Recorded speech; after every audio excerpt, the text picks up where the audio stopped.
Awesome. Cool. Okay.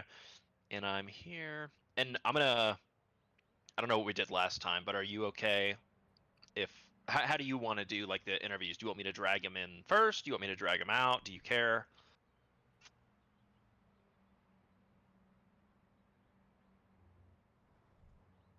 Ye Okay.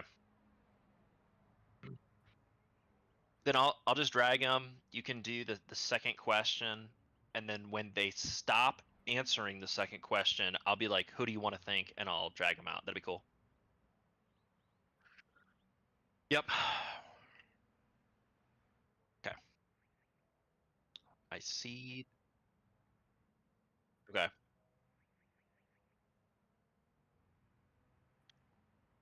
Yep. Dude, Toomey is scuffed. Dude, Kaler in a Peppa Pig car? Dude, I cannot with this man. Dude, that's actually, I mean, that's slightly funny. Like, the best thing would be like take that, put like UNC Charlotte on the visor, and then it's hilarious.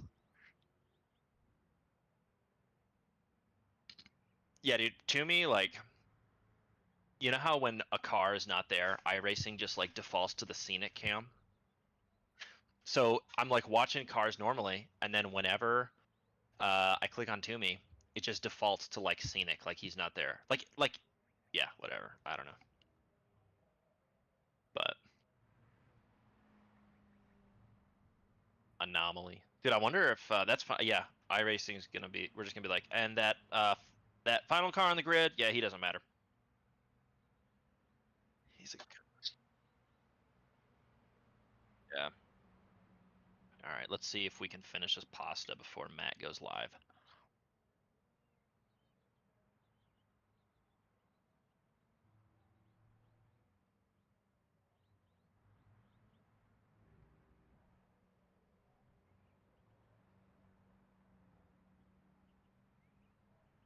Yeah, that could be the start time. 50. They should have opened at 8. Well, actually, yeah, 50 minutes. So we're gonna finish up here at 50 past the hour. Qualify, heat. I think that's what we expected.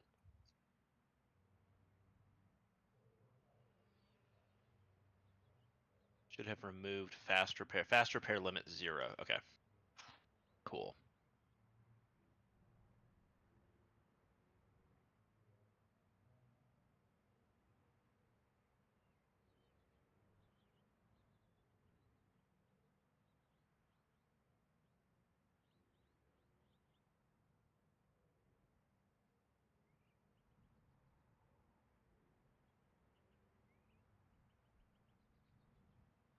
Okay.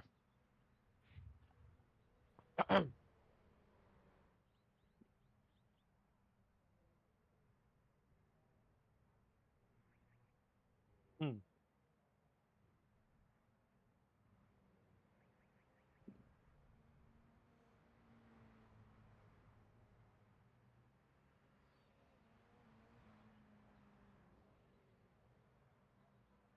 Okay.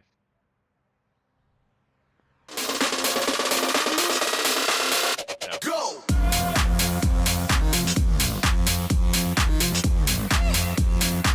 Have a lot more fun so maybe we can cover like the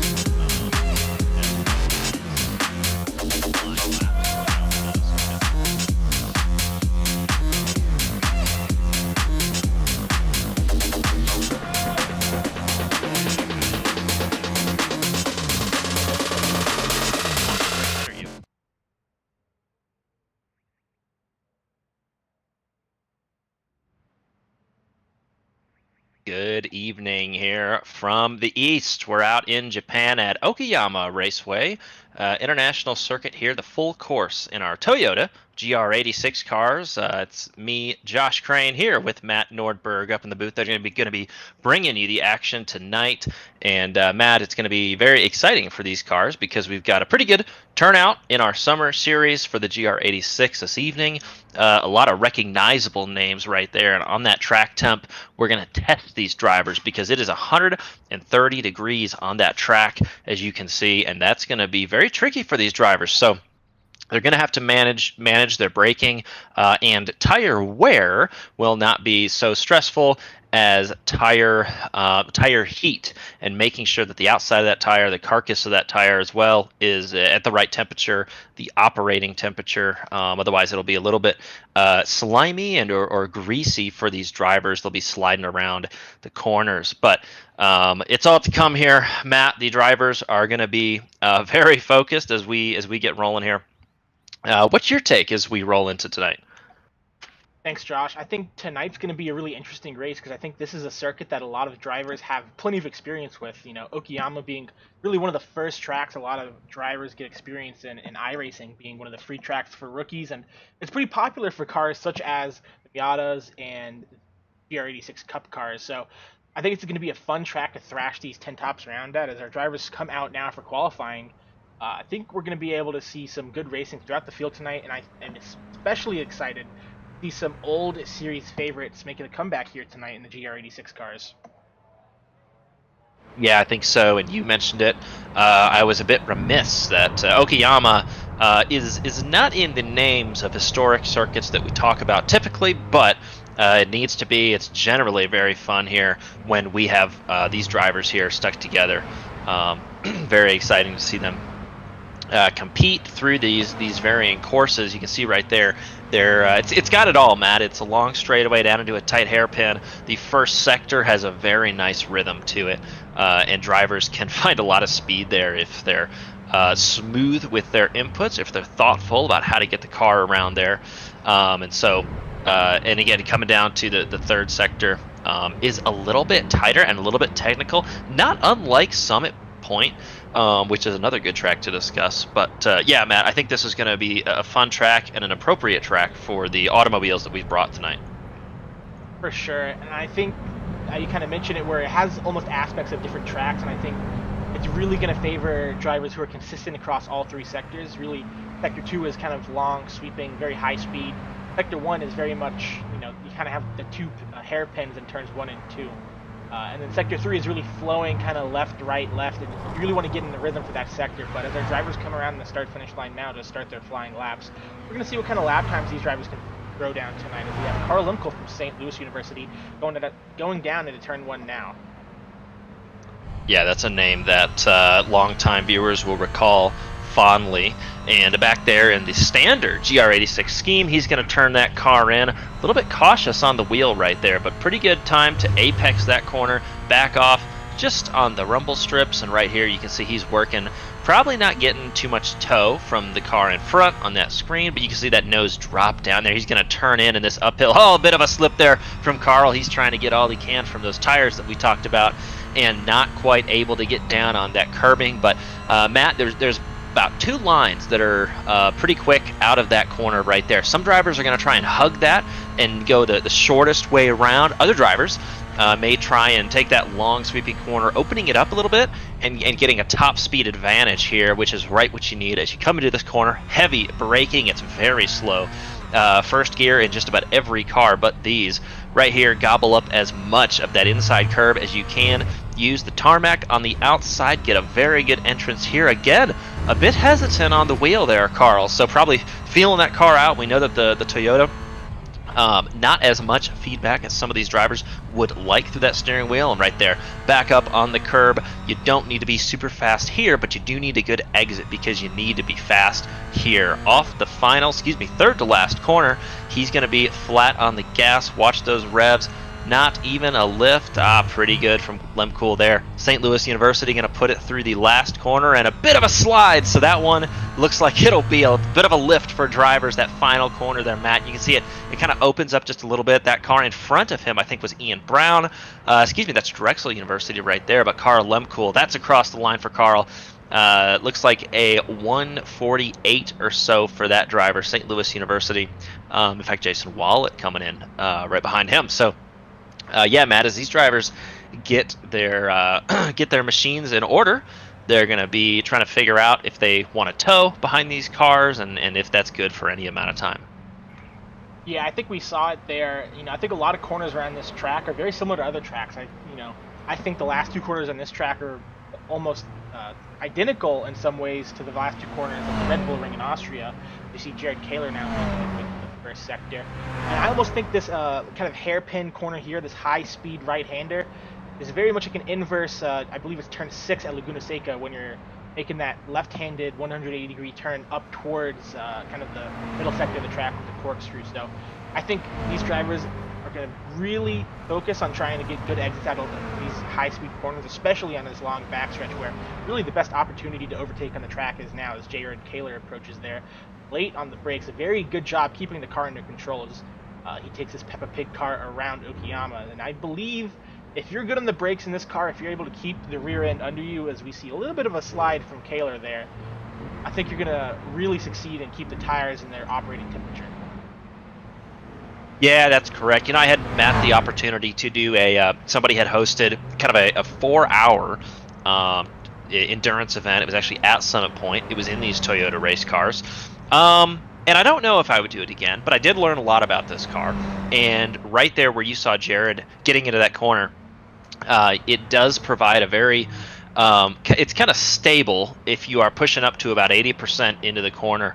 But as you try and push and get a little bit more feedback and try and find the limit of the brakes as well as the traction as you enter the traction zone off the corner, the car doesn't give as much information as some open wheel cars that we might be familiar with, or even maybe some sports cars, GT3 cars, or some of the cars that we'd be seeing with full fenders at Le Mans this Saturday coming up, Saturday and Sunday. But that is to say that you wouldn't expect it there, Matt. It's very similar to a road-going Toyota GR86, and so as you would with your street car, you would not find the limit so clearly as you would in something a little bit more purpose-built. But I think we're going to see that theme tonight, Matt. There's going to be drivers who are trying to get the most. They're going to be trying to get in the corner. One thing we are going to see on probably that hairpin and some heavy braking zones is that inside rear wheel maybe will not come fully off the ground, but it may lock up. These cars do have ABS, but visually we'll see that that wheel slow down a lot as that car becomes unweighted, and so that's something that these drivers are going to have to battle. Maybe it's not the platform for maximum speed, but it is quite racy, it is quite flexible, and it's what has brought us so much fun and enjoyment to watch this summer, Matt. Yeah, and I think that really as we come up to this tight right-handed hairpin here, Jordan Brooks on the brakes very nicely there. I think this is probably going to be the toughest part of the track for a lot of these drivers. He gets a little bit on the grass there, loses a ton of time as he slides around, but he collects it very nicely. Jordan Brooks, out of the College of Sports Media. I think if you can really control your car through this last sector of the track where it's very much on the brakes, off the brake, trail braking, and really trying to keep the momentum up, especially through this corner here, as we see, I think that is Jason Wallet, definitely one of the Drexel cars in front of Brooks there going wide with that hairpin. I think if you can keep the car under you in this section of the track, this is where you're going to gain the most time, at least in qualifying. Now, when it comes to the race, it could be very difficult to overtake in this last section of the track, but I wouldn't be surprised to see some divers send it in deep in this last section of the track when they know they have the advantages. Coming across the line now, Jordan Brooks, see what kind of lap time he can pull out here. He's currently sitting 9th, about 1.5 seconds behind our leader, Ian Brown out of Mesa Community College. Jordan Brooks doesn't appear to improve his time there. He's going to stay in 9th position, maybe a bit faster, but not fast enough to move up another spot. Yeah, it's something that we're already seeing some race chatter between the drivers and in the Discord is the track temperature and environment overall. Drivers saying they're a second or even 2 seconds off of the lap times that they would expect here at this combination of track and car. So again, going to be something to watch and something that's exciting. for viewers here, and it's going to be a handful for drivers on track. There you see Wingate University. He is keeping that car close to the inside on that run, so see how the run down into this turn goes. And yeah, you mentioned it. This is going to be a big passing zone, Matt. We saw at Tsukuba that the draft itself was not super powerful in these cars, but we did see that, man, if you can get a run off the corner, it's going to be amplified by that long straightaway right there. And we're going to see a lot of very hard offensive moves and perhaps some aggressive defense down into that hairpin as well, because right here, this is where you want to be on the gas, and this is the beginning of Sector 3, Matt, where I think you mentioned it does, in fact, become a little bit harder to make a pass. Yeah, but we can really see from these outboard shots here of Jake Cummings just how much roll there is in these cars, and especially on that inside tires of the corners. You can really see those tires lift. If we can get a camera shot here, maybe the inside of the car, through these fast right-handers, you get tons of body roll, and I think that's going to be the most important part in this third sector. You know, we mentioned earlier about braking and trying to get on the gas as quick as you can, but got to be able to control your car through this sector to get on the gas, right? You don't want to be putting the gas down with just one tire on the ground in the back. So definitely trying to keep your inputs pretty smooth is going to be something that we have to watch out for from these drivers tonight. But at the top of the timing tower still, Ian Brown out of Mesa Community College. We saw some speed from him last week at Charlotte Motor Speedway. He's hoping to put it on pole position for the first race of tonight. Yeah, you took the words out of before I could say them out of my mouth there, Matt. Is that, yeah, these cars, they do have a lot of body roll. They're not as responsive as some of the Formula 4 cars that we are familiar with seeing during the school year, and the way that these drivers are going to counteract that is by being smooth and is by being patient and very deliberate with their inputs. Obviously, you'd want that in any automobile competition, but these Toyotas will respond very well to that here. You mentioned it, Mesa Community College right now at the top of the boards, but I'll tell you who I'm looking at is North Carolina at Charlotte there in second position. That's Jared Kaler, very well known on Monday nights here at CiL, and he's decided to come play a little bit in the roadside here on Wednesday, and only a 10th, not far off Ian Brown there. And again, we mentioned the talent, just simply cross-pollination between our talented road and oval experts here. No matter the track, no matter the car, fast drivers are fast, and so are fast schools. That's North Carolina and Charlotte, who's coming across the line now. We'll see if this is an improvement on the time, and I don't see it there on the screen. Oh, it is, and to the pole position are Niner Esports and North Carolina at Charlotte, with Jared Kaler putting that car on pole. Wingate University is going to try to improve on their time, and I expect they would. They are not probably going to be 8/10ths off the pole right there, but looks like that was not the lap that he was looking for. Also a staple on Monday nights, that was Alex Hallinar there in the Binghamton University machine. And so he was able to, looks like, complete that lap and just outside the top 10 there, Matt. Yeah, just outside the top 10, outside the top 10 for Hallinar, but our starting grid for the first race of the evening as our drivers line up now. It's Jared Kaler from North Carolina at Charlotte with the pole position time of a 1:46.302, and 2 is outside is going to be Ian Brown from Mesa Community College, about a 10th behind. Michael Tognati's going to line up in the second row in third out of the College of San Mateo, and on fourth is Carl Limkel, a CiL veteran from St. Louis University.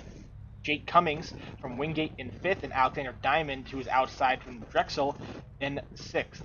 Major Monsivas from Texas A&M International will line up in seventh, and Colin Culpa from Indiana University in eighth. Jordan Brooks rounds out your fifth row for the evening from the College of Sports Media, and in 10th is Jason Wallet from Drexel University. Alex Hallinar, we just spoke about him being outside the top 10. He'll be in 11th from SUNY Binghamton.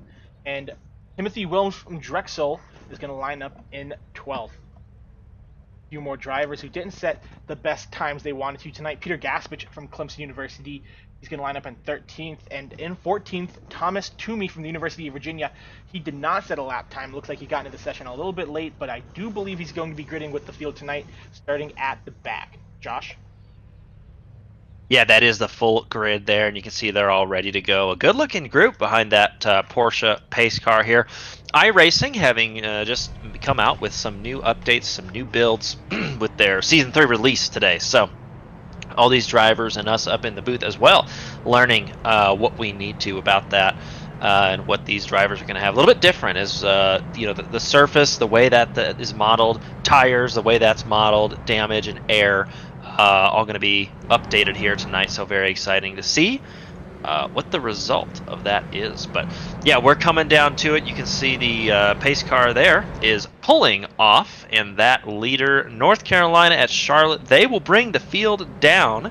Making his GR86 debut, and we wait patiently for the green flag, and looks like a little bit of excitement down there. College of San Mateo, that was Michael Tognati in the 27, was trying to maybe have a jump right there, but you can't do that at Okayama. The green flag is now out after those drivers get sorted. The lead straight away, but the battle is on for the second position. Tognati looks to the inside. Can he maintain his pace there? He's going to be on the outside here. That's not what you need. Down into the corner they go here. This is turns 3 and 4, almost 3 wide, Matt. Great job from our drivers to make it through that turn 1 cleanly. Lots of action throughout the pack right now. As it looks like, I believe that is Jake Cummings and Major Monsivas going side by side down towards the right-hand hairpin. That's Cummings on the inside in that blue car from Wingate. Monsivas makes a move to the inside of Tognati. Looks like almost gets the move done, but Tognati later on the brakes, and he's going to keep ahead going on to this long back stretch now. Looks like right in front of them is going to be Carl Limco and Tognati going at it now as Jared Kaler pulls away. Yeah, and here we go. We're going to see what the battle is like all night here. 27, that is Tognati, San Mateo. He is looking for a way around that St. Louis machine, and down into the corner they go. Looks like no calamity just yet. Everybody agreeing to be a little bit civil here on the first lap, but look at that gaggle of cars. Everybody seeing the land of opportunity out the front windshield. A little bit of dust kicking up as those drivers use all the track and more to get around that second sector. It's tight right there. Whoa, big slide from Texas A&M International. That is Major Monsivas behind the wheel of that machine. But further back, Alexander Diamond is trying to fend off a hard-charging Jordan Brooks there in that KFC machine. That is the College of Sports Media, and they are trying to work their way around Drexel University. Right there, again, Drexel University playing a little bit of defense in front of Clemson right there. That is Peter Gaspich in that good-looking Clemson Esports machine, but he's going to have to carry all that momentum onto the front. Don't know if he's done it up to that point, and look at the train of cars moving down, and looks like Alex Hallinar, Binghamton University, is going to have a little opportunity coming up here on Jake Cummings. Actually moving to the inside is Alex Hallinar. Excuse me, that was Indiana actually in front of Binghamton. And important to note there. So the 057, he's trying to get that Toyota worked around. A little bit of braking off the apex. Oh, and a big run there for the 057. And Hallinar is going to try to make it into this room. What can he do on this uphill sweeping corner? Drexel looking around. Wingate trying to get on the outside of Major Monsivas at Texas A&M International. This will be the test. Does Wingate have an advantage by the time we get down here to the end? Not pulling out just yet, but looks like they're closing the gap and just getting the fender. Not sure if it's enough for Wingate, but down the inside, Wingate's going to have a good opportunity here to make a lunge. The noses dive down, Matt, into that corner, and look at that. Wingate University, will the pass get completed? Yes, they will, and I think a bit of fair play as well from Texas A&M International. Yeah, for sure. It looks like Hallinar has gotten past Colin Kulpa from Indiana University. That's up one more spot for Hallinar. He's currently our biggest move for the race so far. He's up 4 spots from the starting position. Started 11th and is now 7th, further throughout the field. Looks like Jason Wallet in the back of the field is trying to catch up to Peter Gaspich. I think Wallet had a bit of an incident early on. It looks like Peter Gaspich might have gone a little bit wide in one of these corners here. That's going to give Wallet the chance to catch up as they go side by side here. Coming to the penultimate corner of the lap, can be Gaspich on the inside, Wallet on the outside. Looks like Wallet's going to get the move done, and Gaspich is going to have to hold off Timothy Wilms now. His, Wallet's Drexel teammate as they come onto the front stretch now. Going to be a Drexel sandwich with Peter Gaspich in the middle there. That is exactly what is going on as we come across the line. Looks like Tim Wilms tried to make a move right there, but you can see Binghamton University has got the move done on the Indiana Hoosiers, but maybe only for the time being. Indiana stuck in a bit of a pickle there with the Binghamton machine, green, dark green out the front, and a mirror right now full of First Drexel University. and then that is the College of Sports Media from north of the border there in, I believe, Toronto. And so that 006 car, he's trying to get that thing moved down the road. But Matt, it's a game of momentum. About 150 or 200 or so horsepower on these cars, and so much different than the big horsepower machines that we see on Monday night. Yeah, for sure. Look at Culpo pulls out there. He's trying to make a move on Halinar on the inside of the hairpin. A little bit of contact between them maybe as they come through the corner. That's going to give Halinar the inside line for the next corner, though, as it looks like Culpo's trying to hold on here. Got a little bit loose maybe, and that could provide an opportunity for Alexander Diamond to stick a nose up on the inside through one of these sections here, as it looks like he's going to do that now. Moving to the inside, that's Alexander Diamond from Drexel University. Can he be later on the brakes? And Colin Culpa from Indiana University. Looks like he can. Squeezes him out wide just a little bit. Great move from Drexel's Alexander Diamond. As it looks like Culpa wants to come back now, sticks a nose to the inside there. A little risky, but the room is given, and they make it through there clean as it can be. And it looks like coming through the penultimate corners now, it's going to be Binghamton, Drexel, Indiana, and then right behind them, that's Thomas Toomey in the 11th position right now. He started at the back of the pack.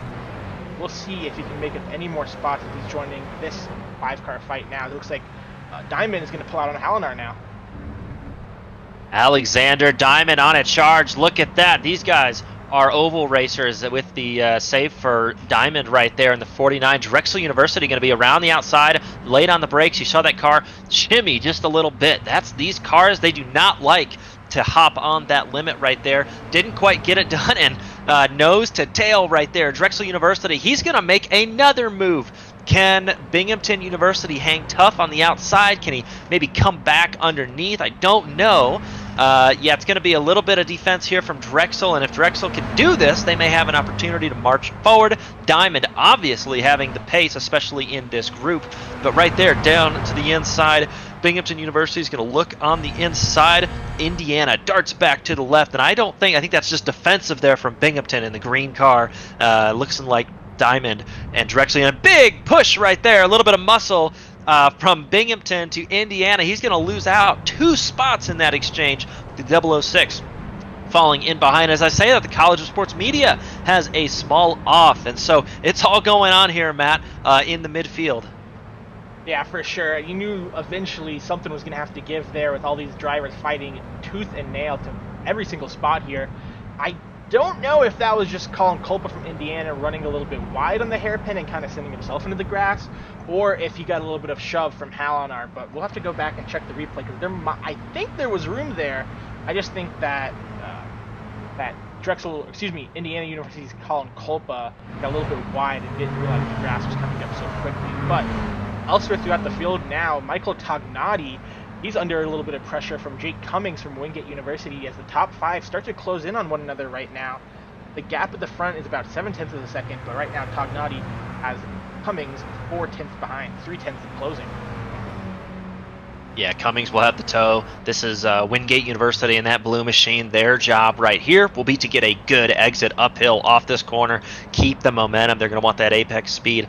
Easy on the inputs right here, a little bit lower. So Wingate University continues to like that, kind of hugging that line right there. And I'll tell you what, Matt, it was a good one. This will be a competition down to the corner. Look at that gap, not really closing, even with the hole that Toyota is punching through the air. Wingate University choosing the racing line right here.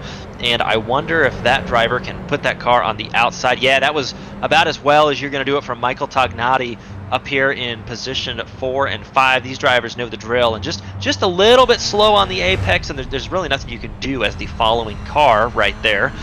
So Wingate University, he's going to try, and now he's got a nose right there.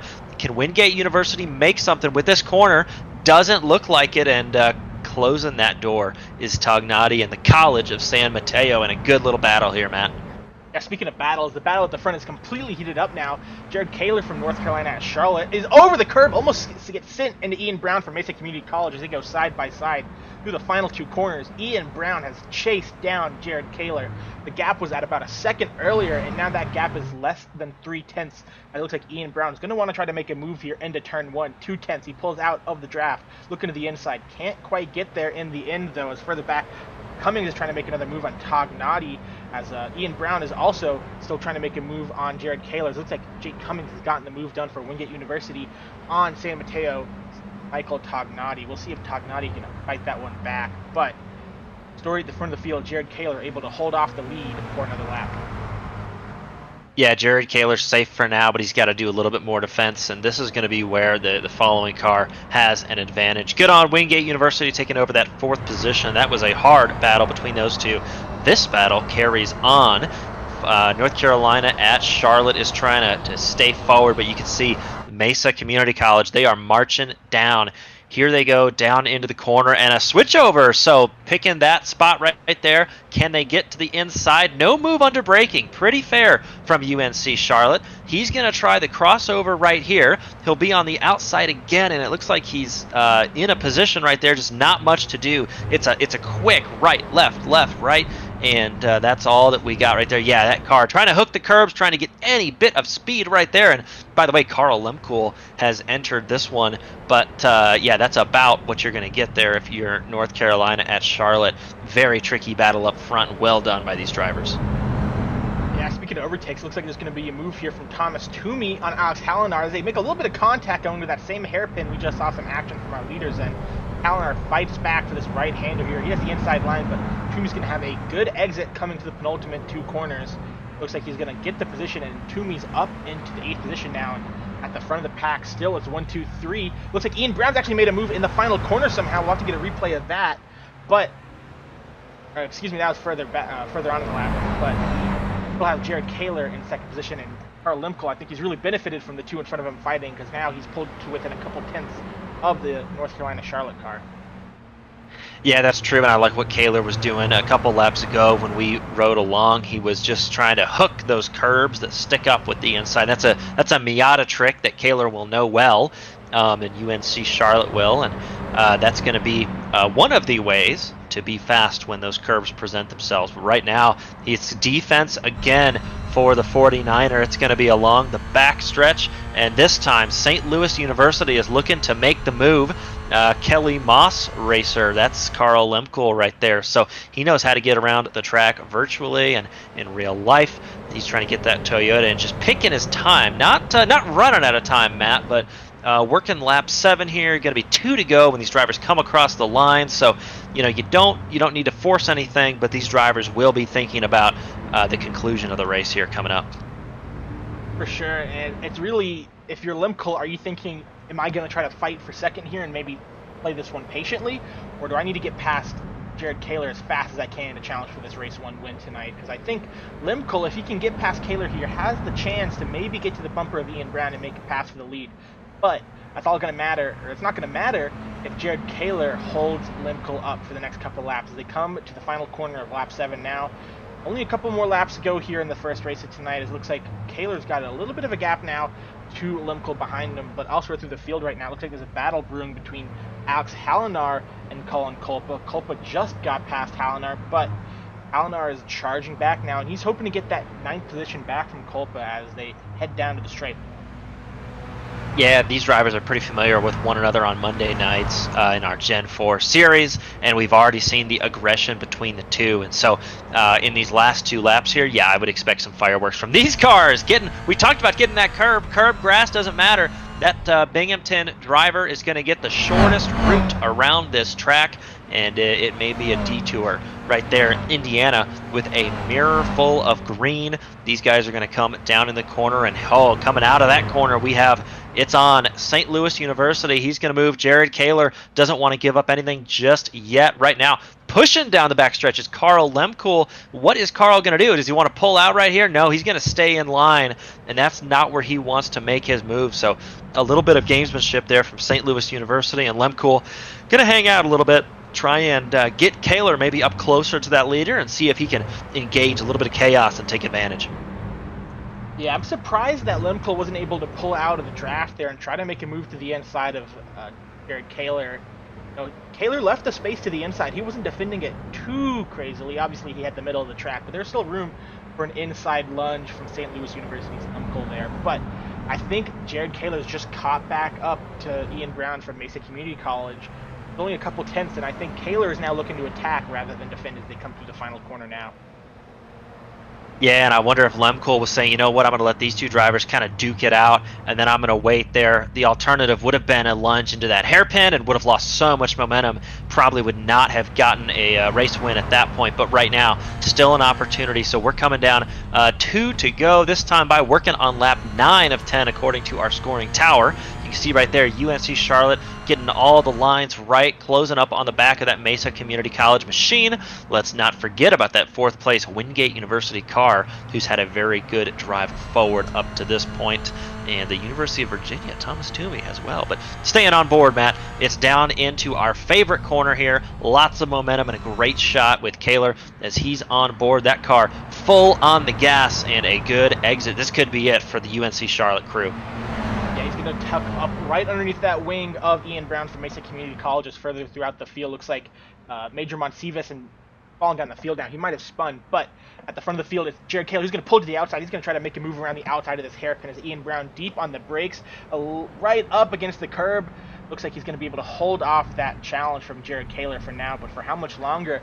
As this is the penultimate lap, they're going to get the white flag next time they cross the stripe as Ian Brown continues to lead, but just barely, as Carl Lemco's licking his chops right now, thinking that he could have a win here if they keep fighting like this in front of him.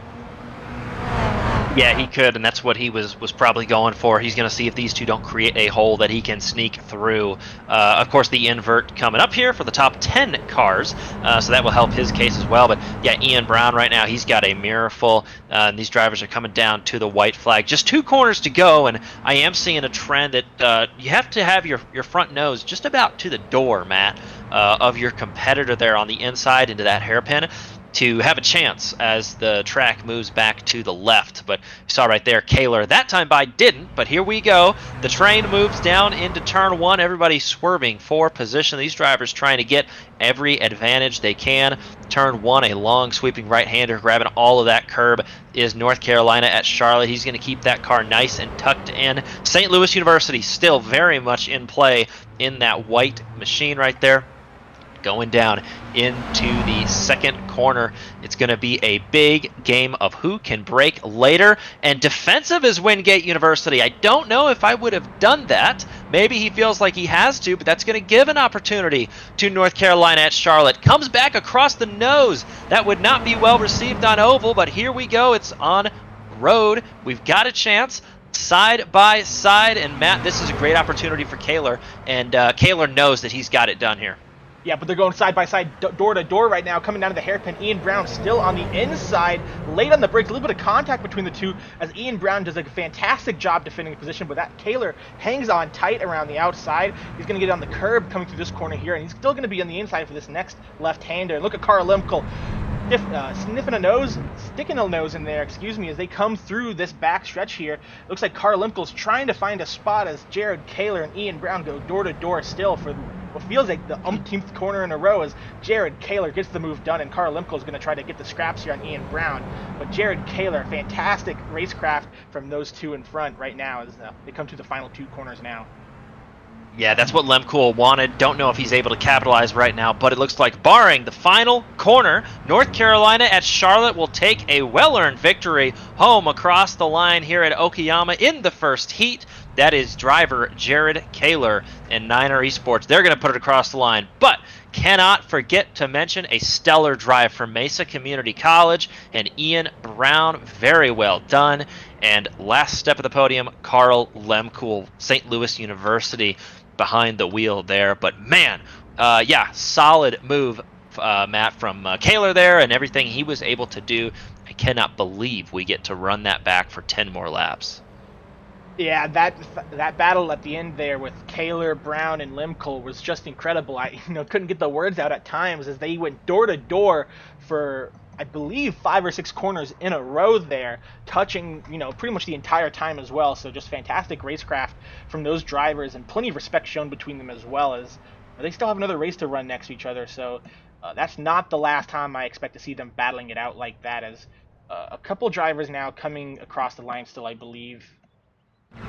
as Peter Gaspich from Clemson University crosses and Timothy Wilms a little bit further back in the lap. But we did mention that Major Monsivas had an incident earlier on. He did spin and have a little bit of contact with the wall, I believe, so that dropped him down from, I believe, 7th place at the time down to 12th. And your winner of the invert for race 2 is going to be Alex Hallinar.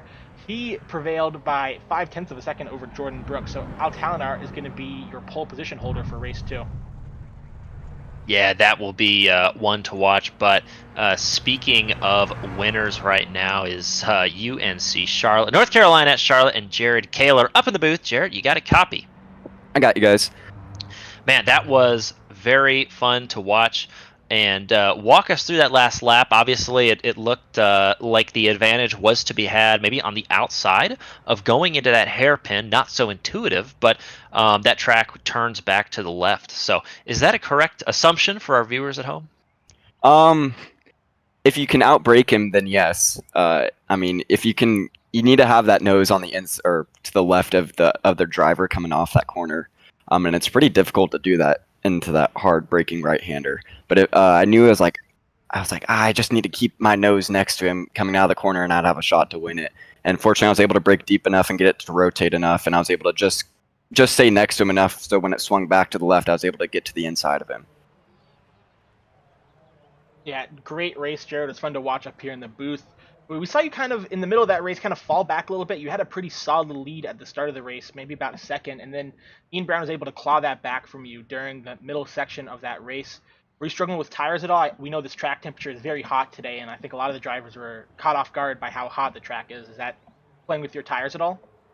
I knew from the start he was still probably within that draft range. I mean, I've never driven these cars until I hopped into this session before, and I kind of assumed he was still in that draft range when I pulled away, and he got to me, and I kind of took me a lap or two to kind of refresh and refocus and get back at it. So it just took a lap or two to kind of flip that switch from leading to, all right, now I'm leading, now I have to start chasing again. So it just took a couple laps for me to flip that switch, and once I did, I was able to reel him back in. Nice work. Well, you're going to have to do a little bit more work here as the invert goes, but congrats, Jared. Very fun to watch you and North Carolina at Charlotte work your way to the win on that first race. Thank you, guys. Yeah, Matt, that was the winner right there, and very well battled, I think, from those two. We expected it to be a little bit more physical towards the end. That's something to be planned for, I think, for these drivers, and we'll see it here where these drivers have 10 laps to move their way through the field here at Okayama International. So, yeah, that's going to be something that these drivers have to contend with each other again. We talked about the track temp is going to provide a lower limit of grip, and so that's going to allow these drivers to hang around if they're on the outside, and that's going to make them a little bit trickier to make the moves and complete the moves on the inside, where maybe you could do that if the track was much, much cooler. But as you saw right there, as far as the weather and environment, it is for competitors only tonight. Very exciting. And these drivers, Matt, getting warmed up, maybe cooled down and then warmed up for Heat 2 here. Yeah, for sure, Josh. I think they definitely have to cool down after that race, especially your top 3 finishers. Just the adrenaline from being nose to tail for what felt like the entire race for those 3. I mean, you come down from that after a race and you're racing side by side. They say that the cars aren't real, but the racing is 100% real in iRacing, right? These guys are competitors and they want to beat each other. They want to win. And I think we saw how close the fighting was at the top of the field and how much these guys wanted that win. Carl Limco's doing everything he could to get a nose in somewhere on that last lap. Couldn't quite get it done, but I think these drivers are going to have to take these 5 minutes between races, cool off, get a drink of water, kind of get the nerves back down, because they're going to have to do it all over again. And if they go into the second race with their nerves all high and the adrenaline pumping already before the start even happens, I think they're going to put themselves into a little bit of trouble, just because they kind of have to ease into the race sometimes. The tires aren't going to be warm off the start. Maybe your braking points are slightly different, especially into turn 1 on lap 1, as you're starting a bit later in the lap, getting onto full throttle. So I think these 5 minutes are well appreciated by our drivers. Use the bathroom maybe as well, but it should be a fun second race. Yeah, that should be, and it's a good point, Matt. That you know, in whatever discipline I was doing, I always had time to prepare for the event mentally. That was qualifying or competition or even a practice, and not so here in iRacing. We advance the session and we flip the switch, and suddenly it's 3 in the afternoon, and it's time for these drivers to start battling again. And so that'll be quick thinking on their feet for these drivers, but nonetheless, yeah, race one will be very exciting. The invert will make things a little bit tricky. Will be worth noting that the Virginia Cavaliers have had some pace. So has the College of San Mateo. We focused on those battles a lot, but hanging around right in the midfield, sorry, top 5 or so. Were those drivers Thomas Toomey, Michael Tognati, and oh, by the way, starting 4th in this one, Drexel University's Alex Diamond. So that's going to be exciting up there.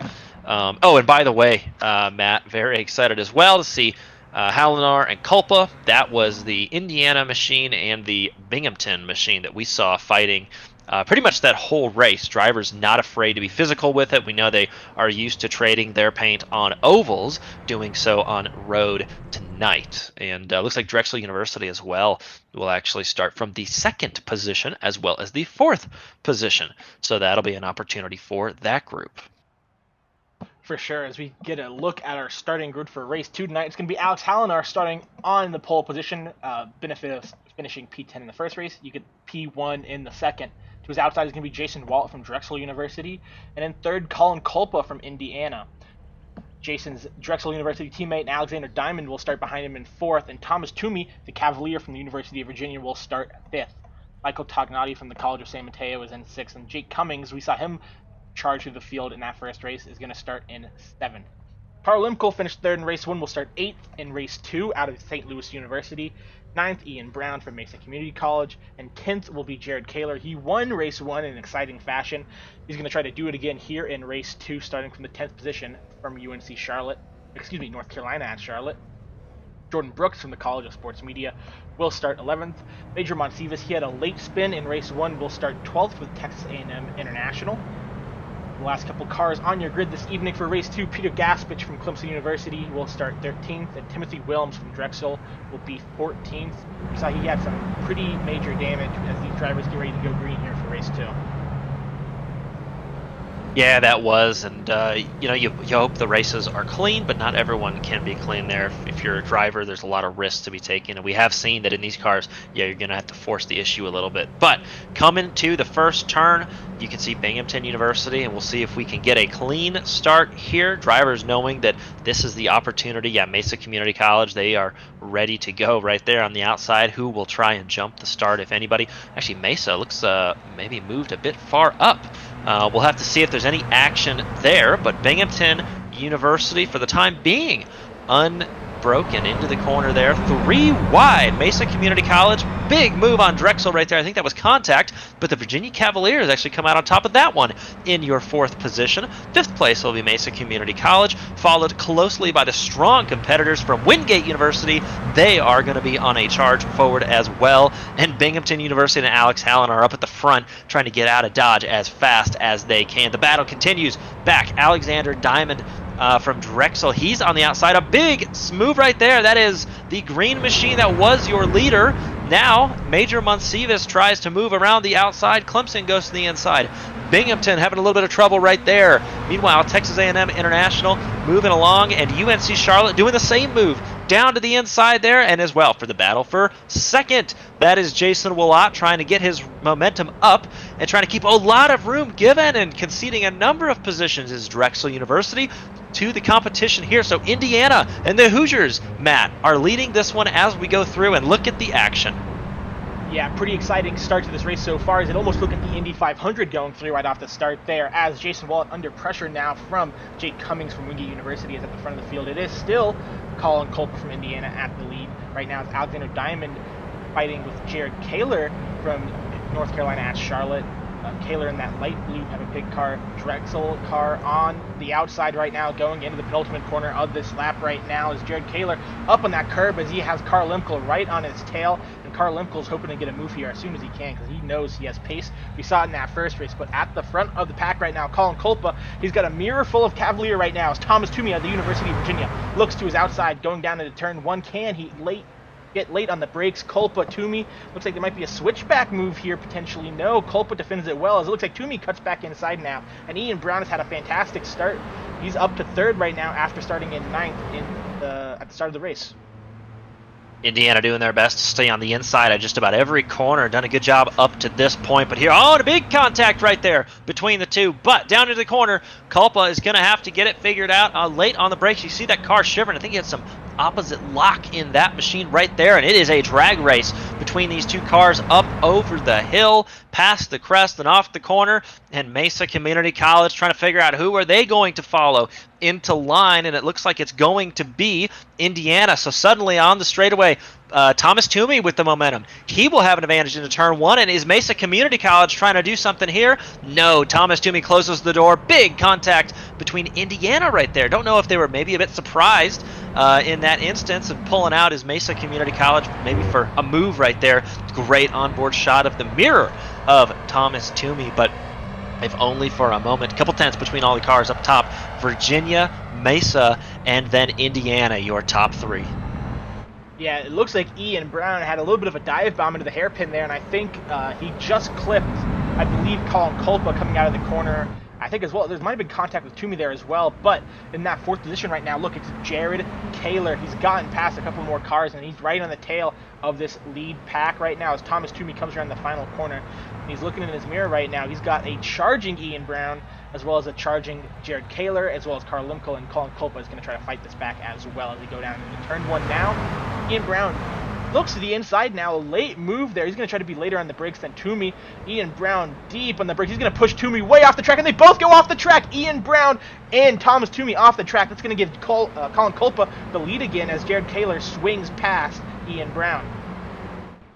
We'll catch up with the shuffle in a moment, but right now UNC Charlotte, North Carolina, they're trying to work and stay on the inside right there, and big muscle that we saw from Mesa. Now they're in the vulnerable position. They're on the outside.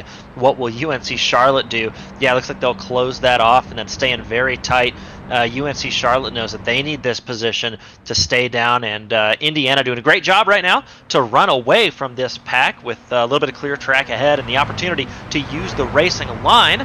Can't forget that they're in 4th place. That's a familiar looking car. That is St. Louis University, and Carl Lemkel behind the wheel of that. He's ready to make another go at this just like he did in the last race. Oh, and Wingate University to close the top 5.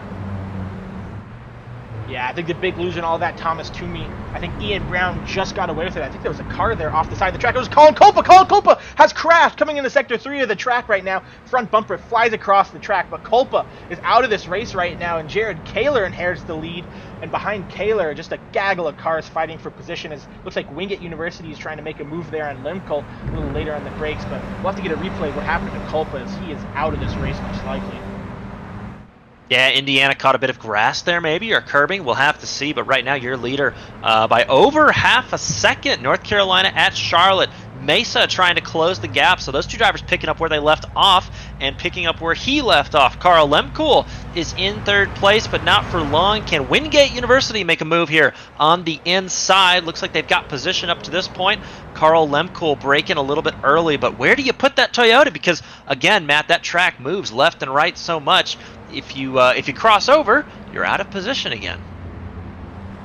Yeah, for sure. I think we saw Carl Lemkel from St. Louis University was trying to make a bit of a cutback move in turn 1 on Jake Cummings from Wingate, but he couldn't quite get the move. It looks like on the outside now, going into this fast sweeping right-hander onto the backstretch. He's going to try to do this over-under move again, and it looks like he's going to get to the quarter panel and make the move here as they drag race down to the hairpin.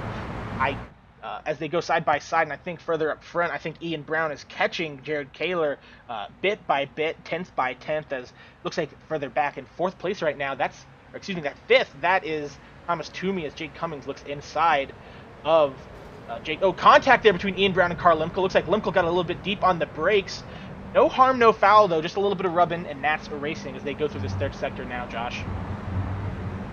Yeah, Wingate University probably not too happy with that scenario, but Looks like just a little bit late on the brakes, and you would be very distracted by everything that's going on if you're in that top 5. You can see right there, Thomas Toomey and Virginia. They're trying to make their way back around and see if they can get it done on the side. Not this lap, though.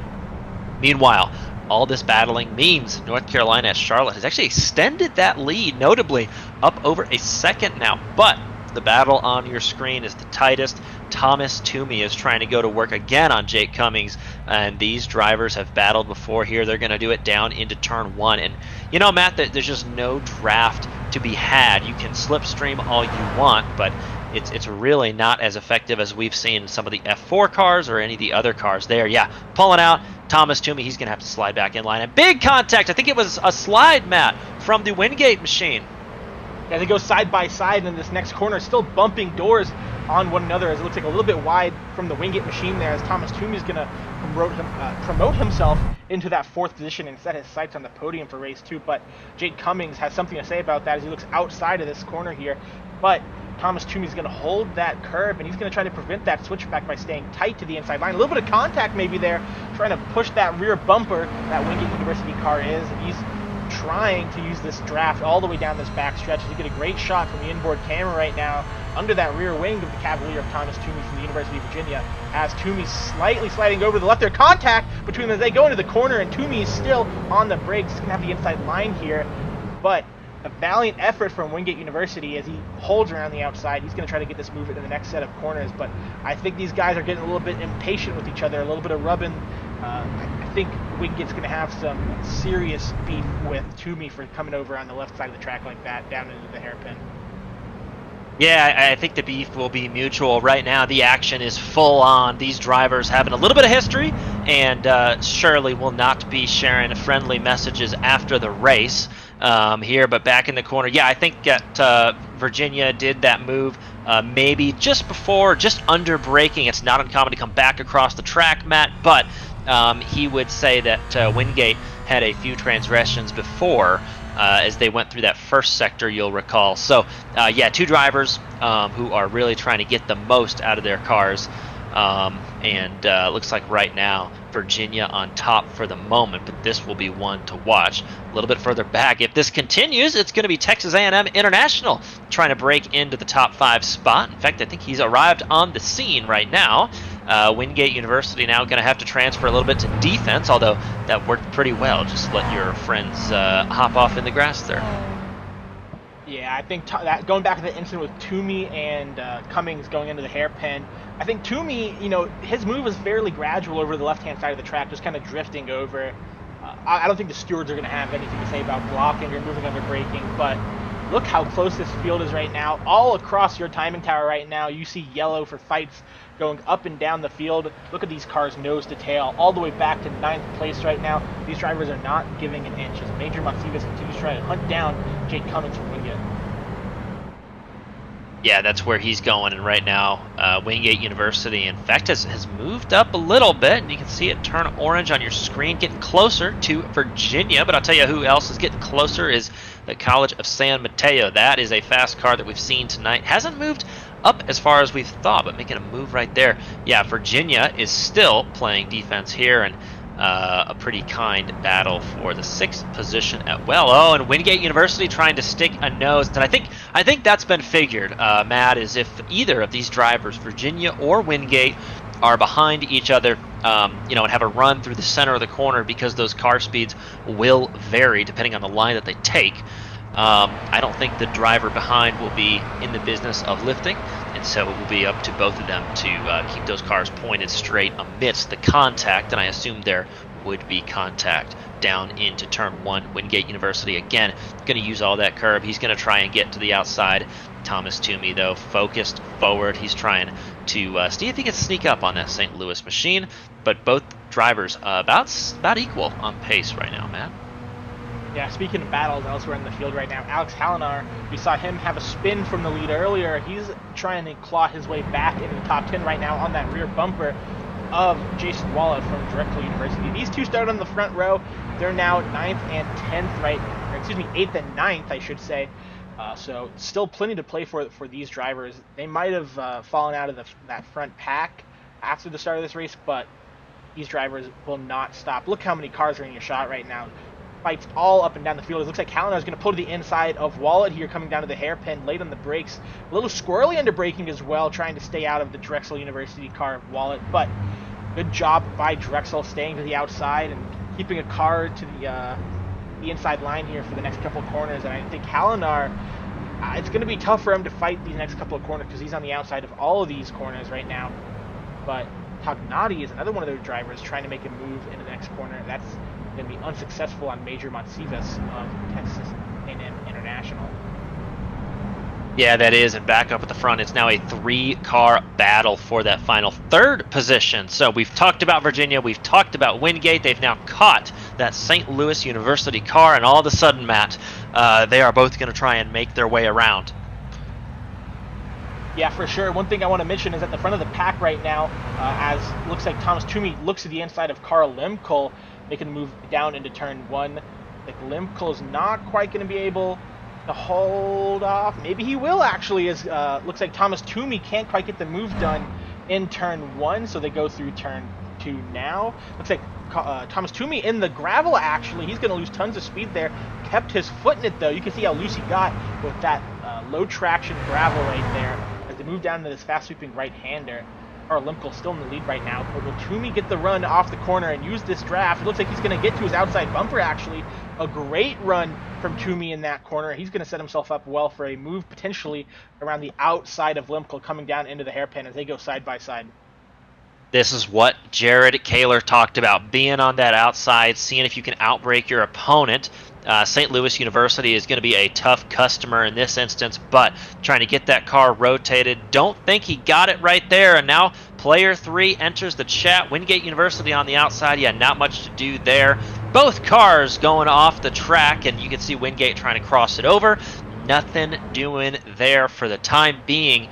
Lap 8 is what we're on. These drivers coming to 2 to go this time by Virginia. Oh, was there contact right there? I think there was. Carl Lempool into the corner.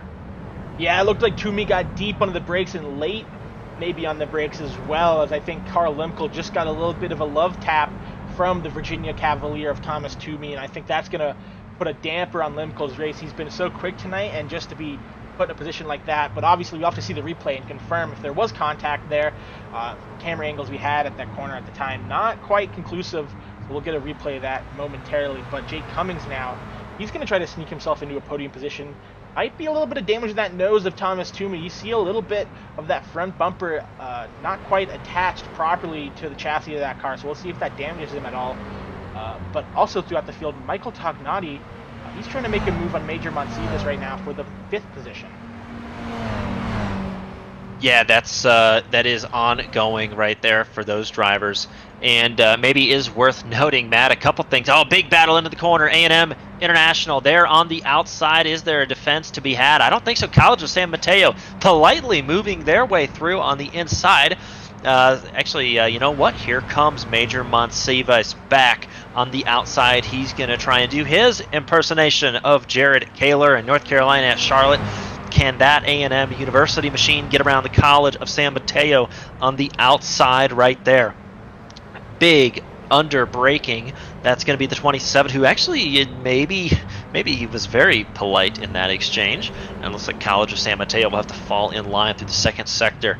Matt, I was able to review. Oh, right there, trying to move to the inside. And I don't know if that was on purpose or just a little bit of lack of stability right there. But as those drivers go on, yeah, it looks like Wingate, actually that gap was much smaller, but now Wingate a bit off that University of Virginia car. But I did not see any contact between Virginia and St. Louis University into that corner, Matt. They were close, but it looked like, I don't know if that Toyota just stepped out on Lemcool. Maybe we can figure it out, but yeah, very tricky right there. Didn't see any contact, though, and did see that damage was present before. But you can see the white flag now, Matt. For sure, as we have 1 lap to go in this race right now, and it's Jared Kaler from North Carolina at Charlotte with your lead. But further throughout the pack, the fight for 5th heats up between the College of San Mateo, and there's contact between Michael Tognati from San Mateo and Monsivas from Texas A&M International, and that's going to promote potentially Carl Limkel up to 5th if he can get in on this fight right now. this 2-car fight has turned into a 4-car fight very quickly right now, as side by side. I think Halinar and Limkol go through this S's section as they go down to this fast sweeping right-hander. On the inside, that's going to be Limkol. On the inside of the battle in front, that's going to be Tognati, the 2 white Toyota cars. And then the Major Monsivus is going to have to give up that 5th position for now, as this battle has heated up very quickly as Monsivus moves to the outside of Tognati, and it looks like Halinar is going to tuck in behind Limkol. Yeah, a little bit of slipstream down there on the inside, but we talked about it. It doesn't always make the difference. Texas A&M International, on the outside. And can it be 3 wide right here on the outside? Lemcool is going to try and put that St. Louis University car along the outside. He's got the position as the track works back to the left. On the final lap, he's got an opportunity. Sideways he is, and now conceding that position to Binghamton. It was full commitment from St. Louis University there, but not going to happen in that instance. Now those gaps have spread out a little bit. We look to our leader. This is North Carolina at Charlotte again. Would it be a double win tonight for Jared Kaler? The final corner to go, accelerating, stay in the track limits, and there it is to the pit wall. North Carolina at Charlotte bringing that car home, and look who's second again, Mesa Community College. It's going to be fun, Matt, to talk to those 2 drivers, but Alex Halinar off the final corner. Can he get a run? I don't think it's there. Texas A&M International flashes the lights across the line, but it looks like for the time being, Alex Halinar will finish behind the College of San Mateo, and St. Louis University already bringing that car down pit lane, and you can see there on your screen as well. A little bit of excitement from the rest of these drivers. Clemson and Drexel going to finish up their race, but Matt, that was some proper auto sport right there, and man, up and down the field, a lot of battles. Yeah, and I think one thing that is fun to watch about these cars is that they can take a little bit of contact. Obviously, you don't want to punch someone in the quarter panel of these cars, but if you're rubbing door to door, side panel to side panel, wheel to wheel, hell, even bumper to bumper sometimes, these cars can take a beating, and I think we saw that tonight. A lot of rubbing out there and a lot of really close racing, and I think one guy who had a really good second race, Major Monsivus, he fell outside the top 10 in that first race due to a late race spin. Great job in the second race, moved up 7 positions from his starting grid spot. So great job to Major Monsivus tonight. He was fun to watch in that battle there at the end of the race. Super incredible. Great racecraft between all 4 of those drivers, and we saw Carl Limkol there trying to drift his way for an overtake. Yeah, and I mean that was the place to do it. We talked about you can really force it in the second sector there, but it is very hard to get it done in the third sector. So Lemcool probably feeling like if he got it done there, then he could in fact have a bit of defense through the balance of the lap there. That would have brought him to the checkered flag, but obviously it's going to take some gusto, and he had it. I think just the tires probably weren't ready for all that energy, and we talked about that's a function of the environment and these drivers and everything that was a bit tricky right there. So Matt, still waiting for some of these drivers to come through, but yeah, I mean, what looking like we got the grid up. Yeah, rounding out the feature results tonight, it's going to be Jared Kaler from North Carolina at Charlotte winning both races tonight, and in both races, the runner-up Ian Brown had a great fight throughout both races, just couldn't quite get the job done on Jared Kaler. In third place for race 2 is Thomas Toomey, the Cavalier out of University of Virginia.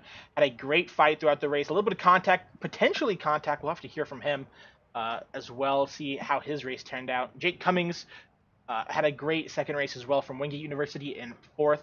Major Monsivus, we just saw him finish the race in 5th out of Texas A&M International.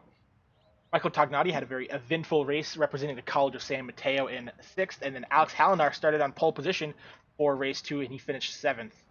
Carl Limkol out of St. Louis University, we saw an unfortunate spin out of him, just trying to make his way back through the field, and had a little bit of a drift, a little bit of a moment through the last sector of the track. Will finish 8th. Jason Wallet, he started on the outside pole for race 2. He'll finish 9th for Drexel, and his Drexel teammate is right behind him in 10th for Alexander Diamond. Jordan Brooks comes home in 11th for the second race tonight, representing the College of Sports Media, and 12th, Peter Gaspich from Clemson University. In 13th, it's Timothy Wilms, another Drexel University car. And rounding out your finishers for tonight, Colin Culpa, 8 laps down for Indiana University. Had an unfortunate spin coming through the middle sector, touched a little bit of grass, lost the car. Too much damage to continue for him, but a great race for all of our drivers tonight. Lots of action throughout the field, and hopefully we get to hear from some of them soon. Yeah, and we will do that, Matt. In fact, the first driver that we get to hear from is our third place finisher, the Cavalier, Thomas Toomey. And Thomas, bit of excitement there in that, well, in both races, but in the second heat, walk us through the variety of battles that you had there. Yeah, that was a interesting first race for me since I wasn't able to get a qualifying lap in. So had some quick getting up to speed laps and got through a few drivers in the field, and then the second race felt nice, I guess, going into it. Had a little bit of a lead there. Unfortunately, made some contact, but was able to claw back to the podium. So enjoying these cars, fun to race with. Can bang fenders a little bit, and everyone lives for the most part. So yeah, no complaint. Yeah, Thomas, we saw a great race out of you, not only in race 2, of course, but race 1 as well. And I think we were watching with you as you were trying to make a move on Carl Limkol going into the third sector of the track. We couldn't determine conclusively from our vantage points with our cameras, was there contact, was there not? Can you confirm, was there contact, and kind of what you saw from your perspective in that incident when he spun in front of you? I don't think there was any contact. I kind of faked a move to the outside and then decided to dive up the inside, and then I just saw a spin. I'm gonna go back and look at the replay, but I didn't feel anything in my wheel, and I was a couple tenths back, I think, when he had spun. So I hope it wasn't any contact, but yeah, I think that was just a self spin as we were battling hard. Yeah, I think that's what my second monitor showed as well. And Thomas, before we let you go, is there anybody that you want to thank tonight? I just want to shout out to the CIL for a fun race this week, and yeah, looking forward to more races this summer. Well, we are certainly as well looking forward to more races like that. Congrats on P3 as well. Thank you. So Matt, that was the Cavalier, Thomas Toomey, and man, what a race he had. A lot of battle, a lot of contact. You heard him say it. Probably covering his bases at the request of his PR expert there. But yeah, lots of contact for Virginia in that one, mainly with Wingate University. But to their point, both drivers appeared to live, even if they are not super thrilled. Yeah, for sure. And I think Thomas Toomey's probably going to be kicking himself a little bit for getting into some of these battles and not getting out front quicker. I think he had the pace tonight to really challenge for the win, but I think he just got into a couple battles that cost him too much time on the track. And I think he'll look back on this race, he'll be happy with his pace. He just will wish he could get some of those battles back and get them done sooner. Yeah, I think that tracks. And so now we have a chance to speak to our second place finisher for Mesa Community College. It's Ian Brown. And Ian, congratulations on that second place. Well, what are your thoughts? Was really hoping for another win today, and then I met Jared. Well, I think that that tracks, and I think we were impressed as well with their performance out of the box for Kaler and that Charlotte crew. But yeah, he had mentioned a couple of the passing zones, but where did you find that your battles were the biggest with him? Because in the first heat as well, you had a massive battle. Was it all in the second sector? Yeah, so I really liked the there's a right turn where you go like fourth down to first after the back straight, I guess, or like one of the back straights. That's where I dove him in the middle of race 1. I really liked it there. And the way that last sector is with all the low speed corners, you can kind of set up a lot of moves and just like cut backs and that type of stuff in that whole section. And unfortunately, he got the better of me on that last lap from the first heat. But I felt like I was pretty close, and I had a lot of fun battling him. Yeah, Ian, we saw some pretty interesting restarts from you coming out on the first lap of these races. I think, especially in the third race, it looked like you were trying to pull to the outside and trying to get some clean air on your nose, maybe off the start. Go ahead. What was going through your mind there? Kind of what's your strategy off these restarts, especially when you're starting further back in the pack and you have ground to make up on some cars in front of you who might be a bit slower? So I probably shouldn't be revealing this to everyone, but I'll do it anyway.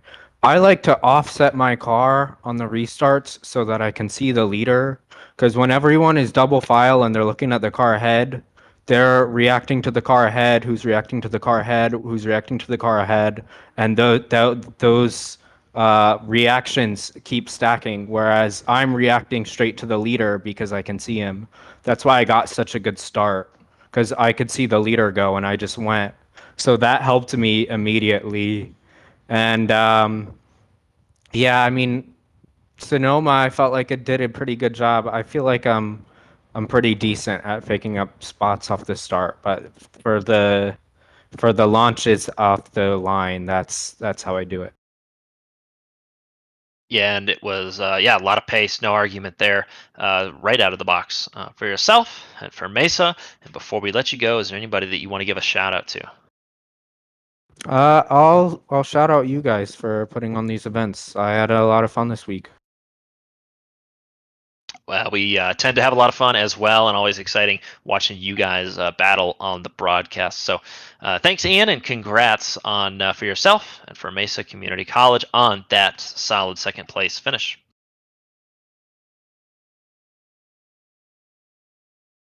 And I think that was Matt. That was Mesa Community College and Ian Brown right there. He's on your screen trying to battle, and that was the scene all night. And we'll see if we can get a hold again for the second time tonight. The driver of that other car right there. That is UNC's Jared Kaler. Jared, welcome back. It's your second win of the evening. Yeah, it's great to be back up here with you guys. You know, I think second place finisher, Ian Brown, said he was going to try and pick up. He felt pretty good about a win tonight, but then he met Jared Kaler. So walk us through that battle. Obviously, the picture was a little bit different. You started in 10th, had to work your way back up to the front. Was not without a little bit of contact, as these cars are a contact sport. But walk us through your march to the front.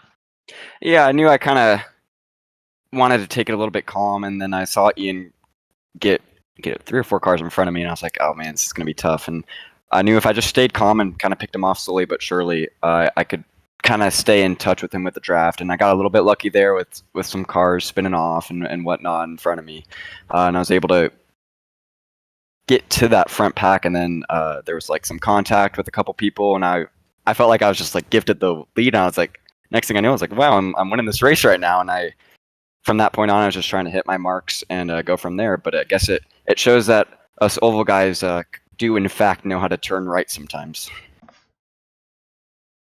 Yeah, Jared, I think we saw a great race from you, obviously in both races tonight, but race 2 a bit more chaotic, a bit more hectic, just because where you're starting.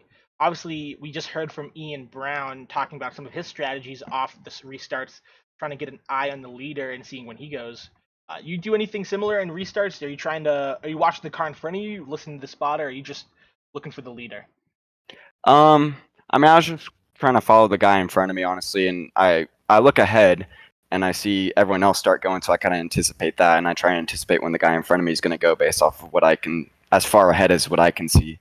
And I got a decent restart, I thought. Nothing like what Ian got. I mean, he was 3 or 4 spots ahead of me before we got to turn 1. I was like, oh man, it's kind of rough. But I mean, I felt like my restart was okay. I timed it decent, I thought, and I was able to get a couple spots off there on the first lap. Yeah, I think that's accurate, and slow and steady here won the race. A little bit short, 10 laps, as it may be a quick march to the front. Before we turn you loose, is there anybody that you want to give a thanks or shout out to here after your double win tonight? Yeah, I mean, it didn't feel like those 10 laps were pretty short there at the end. I mean, it felt like the longest 6 laps ever. But gotta thank you guys for putting on the stream and putting up the session. And Niner Esports and UNCC Storm. I know we didn't have a Charlotte paint scheme on there. Had the test car, show car wrap still on the card. Didn't have enough time to peel that bad boy off before the race because it was kind of a last minute decision. But if I do one of these things again, I hope to have a Charlotte paint scheme on there. And yeah, I look forward to maybe doing another one of these throughout the summer. Well, we would look forward to seeing you on track, and that show car paint scheme is about to be immortalized as we go put it on Twitter here within the hour. So good high fives all around. Congrats on that first place for yourself and for Niner Esports North Carolina at Charlotte. Thank you, guys. Yeah, Matt, I don't know that we'd say anything different. It falls in line with the theme of a lot of drivers who come from the back of the invert and come up to a front running position where it's a mixture of balance between the urge to get forward, and you heard him talk about his competitors getting a very good start, and him realizing that he had to keep himself in check, keep the field in check, and just know that he would be in position at the end of the race regardless of what his competitors were doing. Yeah, I think that's a lot of confidence from Kaler himself, knowing that like he has to run his own race and he'll put himself in the lead, right? I think that's a racer's mindset where you control what you can control, and then the rest will fall into place. If you're fast, you'll find yourself at the front, and if you're consistent, you'll find yourself out of the walls. That's what I always, when I race, that's what happened. I try to keep my mindset in, and Kaler obviously came into this race knowing that he had the speed to finish in the front, and he knew if he could just run his own race and not worry about what others were doing, he'd find himself there. So great job from Kaler as we see him get both wheels off the ground there in this replay going through the curb. And he did that a lot tonight.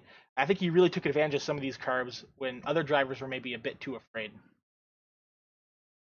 Yeah, I think so. And the avid Miata racer, Jared Kaler, no stranger to curbs and to running well in these production carbs. Yeah, you can see right there just on the inside of track limits. And so very well done from North Carolina and Jared Kaler.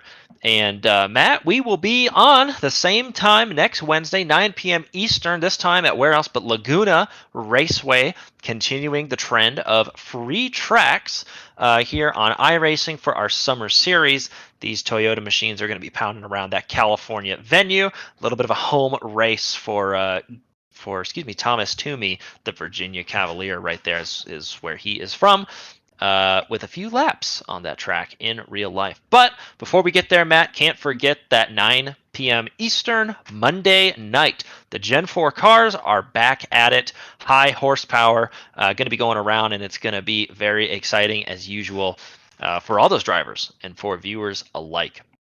So, from us here at CiL, and a very exciting rundown here of 2 Okayama races, I think that is all as we head off. Thanks for watching, and stay fast.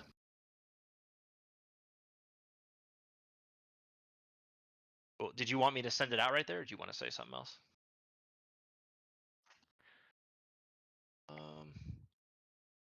Yeah, after the race ends, all the viewers skedaddle.